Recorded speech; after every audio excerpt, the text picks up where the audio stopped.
Hey everybody, welcome to Laura's Kitchen. Today we are going to make a great meatloaf potato casserole. And I know you've had meatloaf probably before and you've had mashed potatoes, but never combined together. This is a great recipe. Let's get on into it. Okay, friends, so the first step is you are going to peel and cook potatoes on the stove. You're going to boil them in some salt water, and we're going to add in about 4 tablespoons of butter.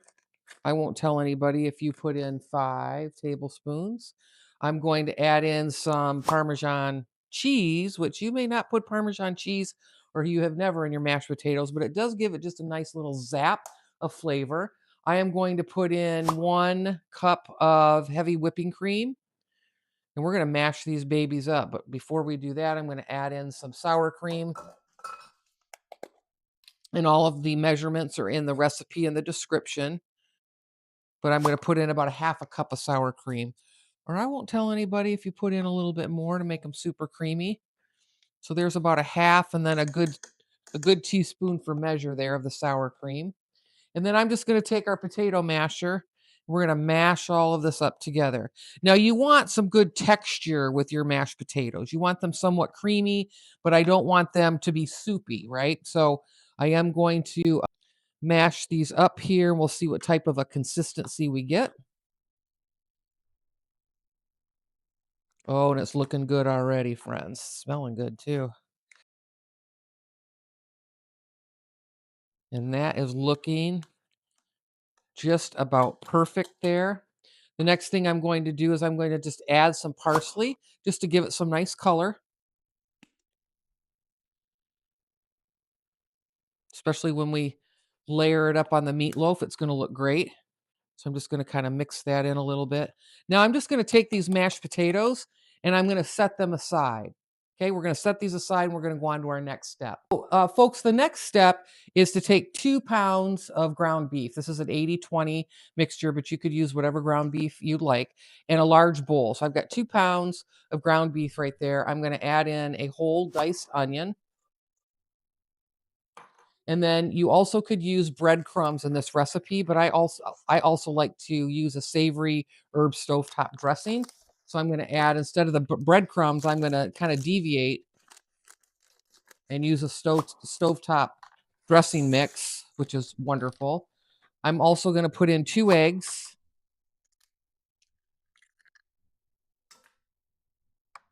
And a meatloaf you can kind of make however you desire, right? My meatloaf might be a little bit different than yours, versus somebody else's. So what if you don't like onion, you don't have to put onion in there, but definitely you want the eggs, you want some breadcrumbs. I'm going to put in a little bit of pepper. All of my measurements are in the description with the recipe. So there is some black pepper. I am going to do a couple pinches of salt. And then I'm going to put in about half a teaspoon of Italian seasoning. So Italian seasoning here. Oh, I'm going to put in maybe a teaspoon of that. Full teaspoon there. I am going to put in 2 teaspoons of Worcestershire sauce right here. 2 teaspoons. There is 1. And there is 2. And I've got some garlic powder here. I'm going to put the garlic powder in. I'm going to put 2 teaspoons in.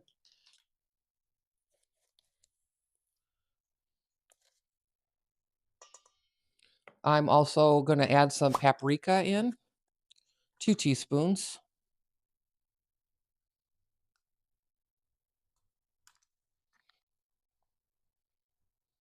There's 1, and there is 2.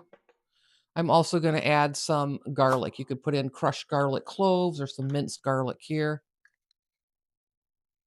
And I'm going to put a nice 2 heaping full there of teaspoons. 2 heaping teaspoons full. How about that? I also have some onion powder. So I'm going to place some onion powder in there. And I'm going to do about 2 teaspoons here. So, with meatloaf, it's kind of like whatever you have in the house, right?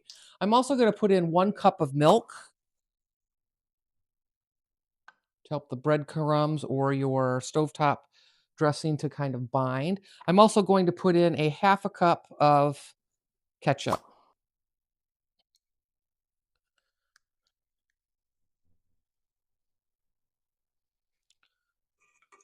And last but not least, I'm going to put in 2 teaspoons of bouillon, beef bouillon. There's 1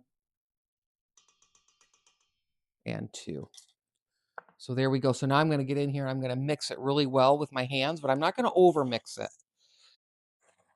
It's the thing with meatloaf. You don't want to over mix it. You just kind of want to bring everything together, all of the ingredients.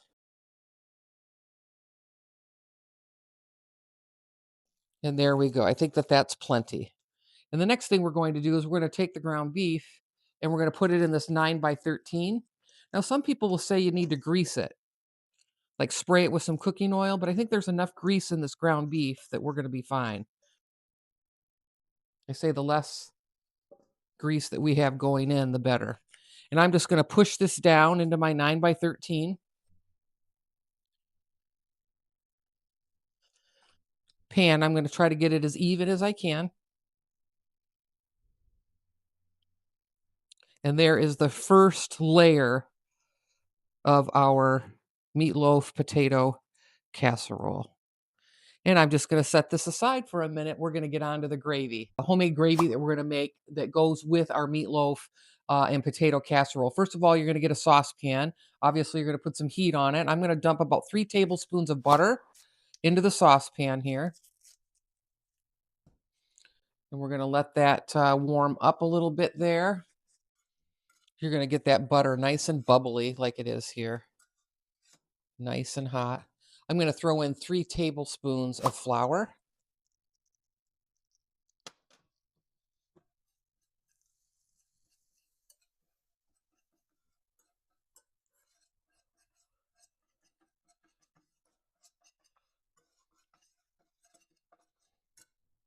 And about a half a teaspoon of salt. A little bit of salt there, a little bit of black pepper.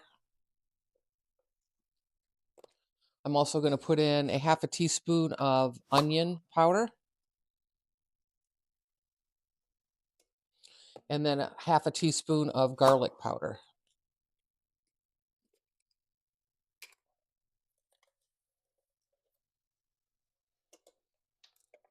Let's whisk this all together here. Very, very fragrant, smelling real nice. Next in, I'm going to put a tablespoon of Worcestershire sauce in here.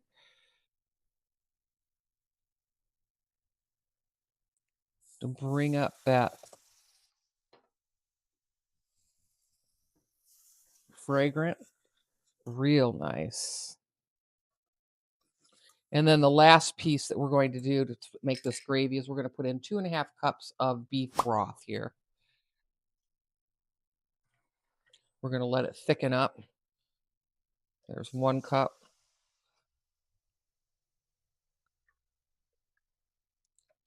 2 cups. And a half. Then we're going to let that heat up. It's going to thicken up with all of the seasoning and spices here. Nice and thickening. You can see that there. It's starting to bubble a little bit, boil. And we're going to let that kind of cook off a little bit there. You can see it getting thicker and thicker. And like I said, if it's too thick, thin it out. If it's not thick enough, add some more flour to it. Okay, so here is where we bring the whole casserole together. We have our hamburger that we seasoned and placed in the 9 by 13. We're going to set that aside. We have our gravy here that we just made together. And you remember we made our mashed potatoes here. Now I'm going to elevate this recipe real quick. If you have some bacon in the house, you can fry up your bacon and add it into your mashed potatoes. It just elevates it. You do not have to have this part, but I am just telling you, mashed potatoes with some bacon kind of loads it up, right? The loaded mashed potato casserole. I had some bacon, so I fried it up and I'm going to add it to our mashed potatoes. So there we go. So it's just going to elevate this whole recipe a little bit. Okay, so let's bring the hamburger back in under the camera. So at this point, you're going to take your gravy and you're going to put the gravy all over the top of this hamburger, 9 by 13 hamburger dish that you have just waiting here. And I did preheat my oven to 375 degrees while I am assembling the whole casserole together. I'm going to make sure that all of the ground beef is covered with the gravy. And then the next step is for us to put these mashed potatoes on top of that mixture. And we're going to spread it out evenly the best we can. These are our elevated mashed potatoes.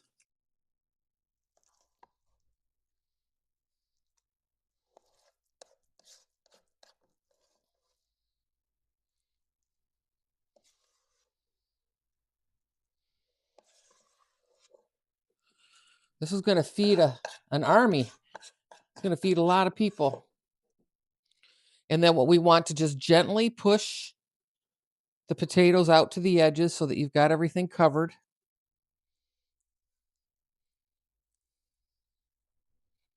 And I'm going to put a little bit of this sharp cheddar all across the top here.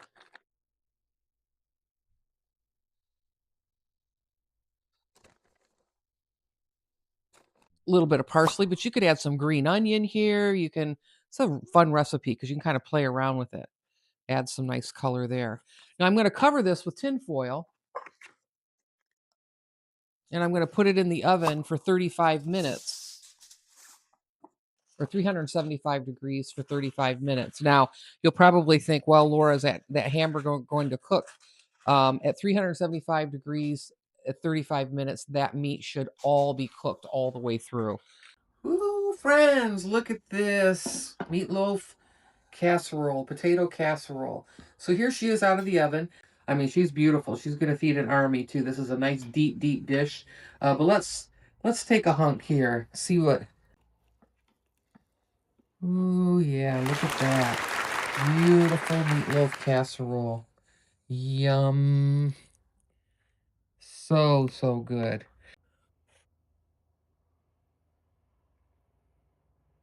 Mm. Wow, comfort food at its finest. Super easy, delicious, hearty, hot. A 10 out of 10. Hey, I want to thank you for watching. I'll see you in the next one.